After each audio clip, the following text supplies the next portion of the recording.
और जम्मू कश्मीर कांग्रेस के सदर वक़ार रसूल वानी ने कहा है कि उम्मीदवारों की फहरिस्त को हतमी शक्ल देने के मामले पर दिल्ली से स्क्रीनिंग कमेटी के अराकीन 2 फरवरी को जम्मू पहुंच रहे हैं।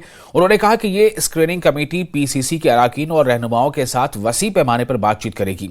इसके बाद हाईकमान लोकसभा इंतखाबात में उम्मीदवारों के नामों पर हतमी फैसला करेगी। ये इशारा देते हुए इनकी पार्टी अनंतनाग राजौरी सीट से अपना उम्मीदवार खड़ा करने के लिए तैयार है। वक़ार रसूल वानी ने कहा कि वो सीटों की तकसीम पर इंडिया ब्लॉक के साथ हतमी बातचीत मुकम्मल होने तक इब्तदाई अमल में तमाम सीटों के लिए उम्मीदवारों को हतमी शक्ल देंगे। हमारी तैयारी जो है वो पहले ही हो चुकी है शुरू। जम्मू और श्रीनगर में हमने ऑफिस जो हैं वार रूम्स वगैरह खोल लिए हैं और पिछले दिनों हमने प्रदेश इलेक्शन कमेटी की भी मीटिंग बुलाई थी। उसमें भी सलाह मशवरा किया गया, टेंटेटिव पैनल भी बनाया गया। उसके बाद दिल्ली तलब किया गया, दिल्ली में मीटिंग हुई और